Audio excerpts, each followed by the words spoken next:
एक दफ़ा का जिक्र है कि एक बच्चा रोज़ाना स्कूल देर से आता था और उस्ताद उसको रोज़ देर से आने पर मारा करते थे। ये देखकर उसकी बाकी क्लास के बच्चे उसका बहुत मजाक उड़ाते थे, लेकिन वो बच्चा खामोशी से अपनी जगह पर बैठ जाता था। इसी तरह दिन गुजरते गए। एक दिन अचानक उसका उस्ताद स्कूल आने के लिए घर से निकला तो उसने रास्ते में उसी बच्चे को देखा जो अपने बाप को व्हील चेयर पर बिठाकर ले जा रहा था।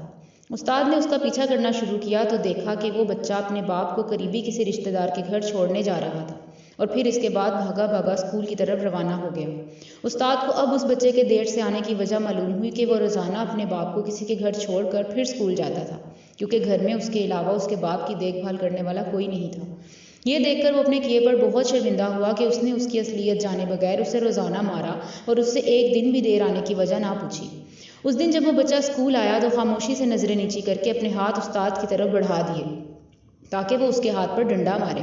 तमाम क्लास के बच्चे उसकी तरफ देख रहे थे कि अब उसे मार पड़ने वाली है, लेकिन ये क्या, उसको मारने की बजाय उस्ताद घुटनों के बल नीचे बैठ गया और उसके हाथ में डंडा पकड़ा दिया। सब हैरान परेशान उस्ताद का ये रवैया देख रहे थे। फिर उस्ताद ने उस बच्चे से माफ़ी मांगी।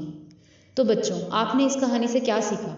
कभी भी किसी की गलती पर उसकी असल वजह जाने बगैर उसे सज़ा नहीं देनी चाहिए, वरना हो सकता है हमें बाद में शर्मिंदा होना पड़े।